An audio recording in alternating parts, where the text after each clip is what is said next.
Okay, it's been a bit since I came on here live onto YouTube, but I've been thinking a lot about you guys or you ladies, mission-driven women who are out there looking to create your faith-based business. And maybe you have some hesitations, some struggles, some reservations. So today I'm inspired to talk a little bit about what I'm going to call the dark night of the soul. And I want to share a little bit. That's why I decided to come live, just to share a little bit of the backstory about why I think YouTube is a great way to get your voice heard, to put your message out there, and to start sort of calling in your tribe, right? The people who you can serve and who need you. So, the interesting thing about this is that I don't know who out there needs to hear this. I don't know who is going to hear it. That's what's so cool, right? So with this faith that I have that God is going to put me in front of the right people and my voice is going to reach the right people, that's what motivates me to come on here and to talk and to sort of put my voice out there. So I know that there are souls that are longing right now for some direction. And for some people, this will fly right over the radar and it will be like, no, I don't feel like I'm in a dark night of my soul. I don't want to listen to Janet talk about creating a mission-based business or a faith-based business. But I think I've mentioned before that the most profound instructions and life changes that I have been compelled to make have come from various sources over the airwaves. And I feel that in a lot of cases, or in all of the cases actually, it's been the message from God. It's been what my soul needed to hear. And God just put me in the right place at the right time to hear the right thing. And so my journey, my spiritual journey, was always catapulted forward through things that came to me through the airwaves. And, I'm a big reader, and sometimes I read things that make a difference, but maybe I'm just an audio relating person more than anything an audible, because when I hear something, that's truly when it makes the biggest impact for me. So if that's the way it is for me, then probably is the way it is for other people too. So sometimes a voice that comes over YouTube or comes over the radio in my case, which I'll share in a minute, maybe over a podcast that we're listening to, right? Sometimes that's like a voice that's just coming out of the abyss, right? It's coming out of the darkness, but it's landing on you if you happen to be out in the wilderness. And I've talked before about, Jesus saying that my sheep hear my voice and they respond.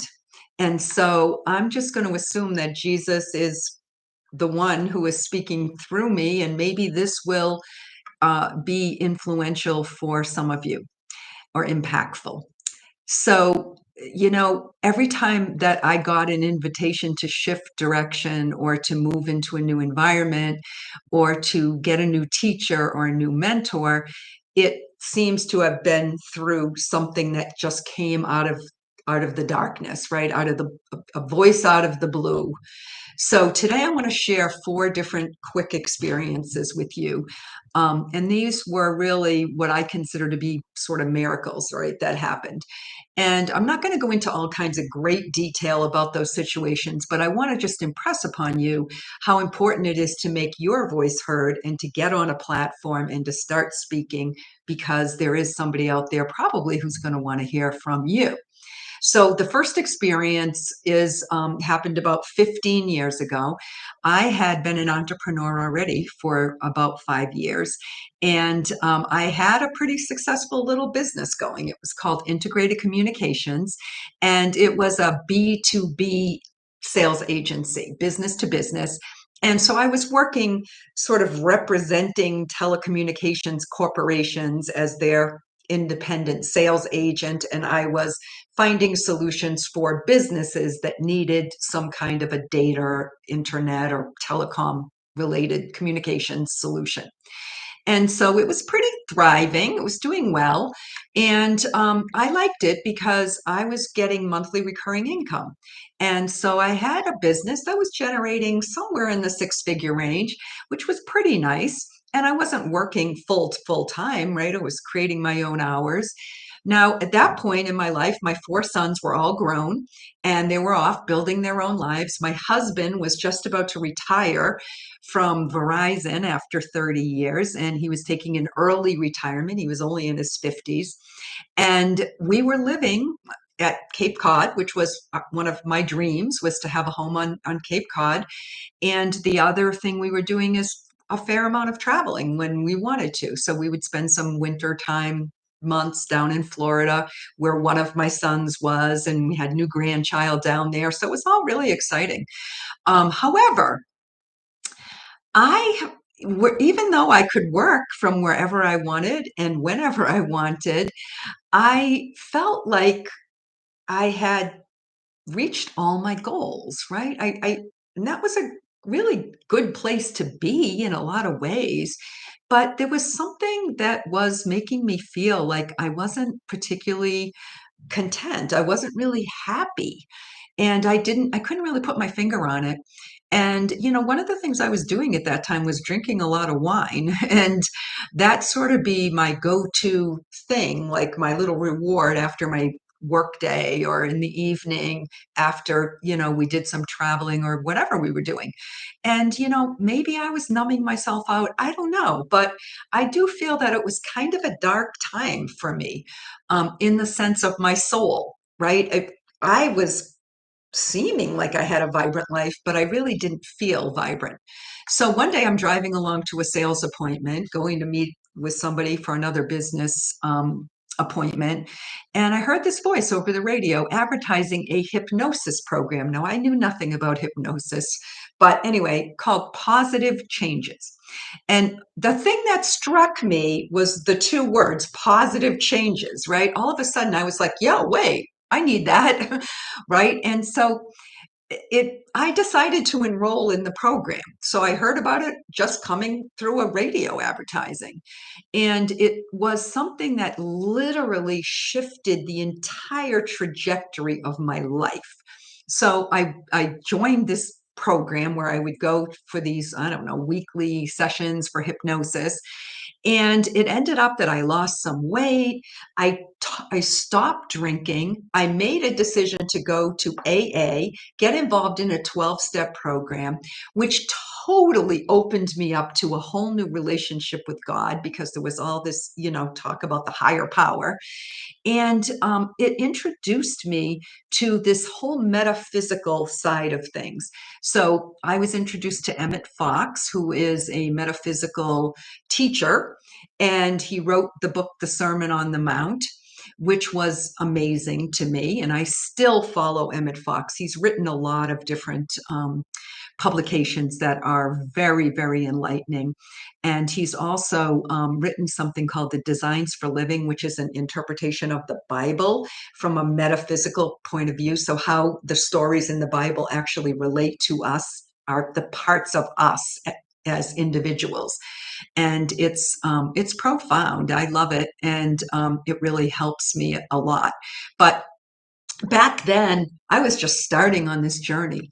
And I guess, the biggest impactful thing that happened through that journey was that I ended up going on a retreat, which was an AA thing. It was called WITS, Women in the Spirit. I think they still have them, but I went one year.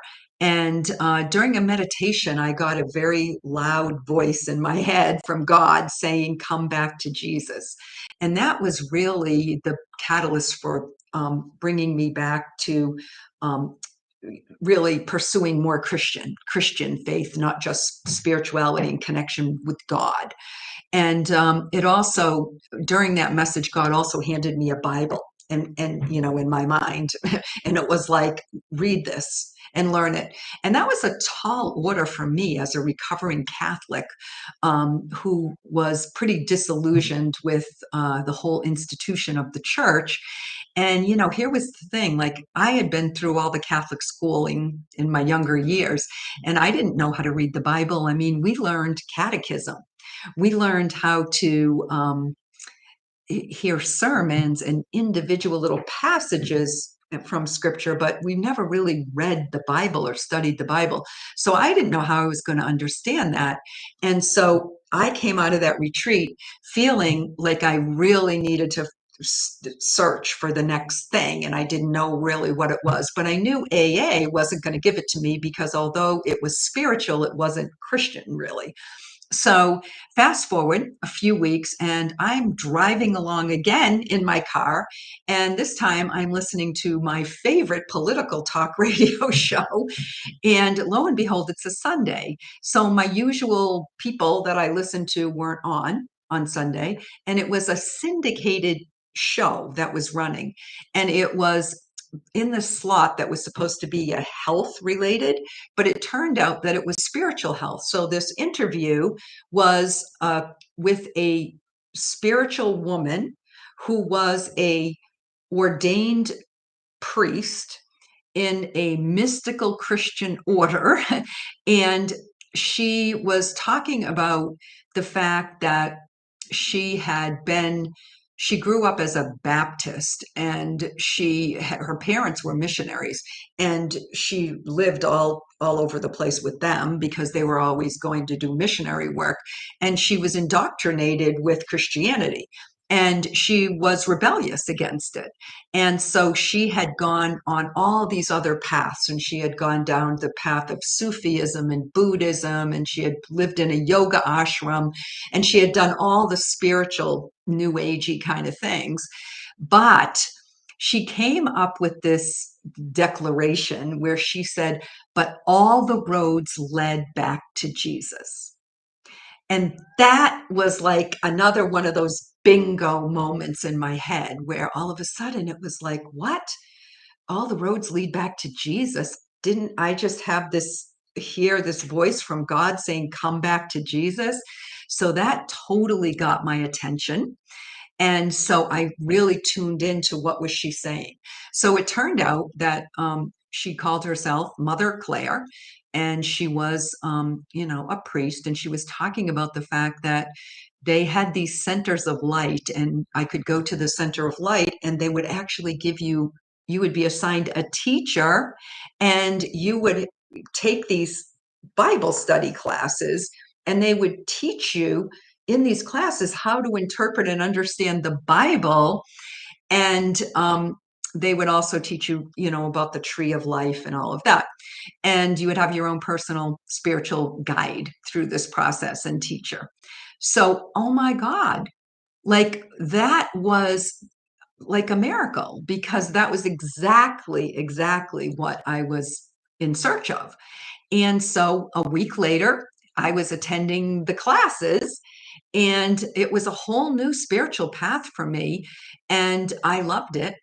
And it really got me into I guess, a whole 7-year journey of finding a new relationship with Jesus and really, really coming back to my Christian roots and my Catholic roots in a lot of ways, because this was very, very much like Catholicism, only at another level where it was a direct relationship with Jesus, not just learning about Jesus, but actually building that relationship with Jesus. So it was cool. And anyway, interestingly enough, and there was a lot more to the story of being a part of that I could tell a lot more stories about the journey, that 7-year journey. But in the end, Mother Claire passed away before I was ordained a minister, but I was decided that I was going to go into minister training and become an ordained minister. And I did do that. But interestingly enough, as soon as I got to the point where I was ordained, there was something not right with my soul. I didn't know what it was, but I had to leave the order. I had to decide not to do this ministry. And again, long story there, but it kind of put me back into another dark night of the soul. And what was unsettling about that is that it came at the same time as COVID started. And, it was a very unsettling time for me, for sure. And there was sort of a crisis of faith going on at that point. Not that I ever was questioning my faith in Jesus, but I was just questioning my purpose and what was it that I was supposed to do. And it turned out that at that exact same time that I was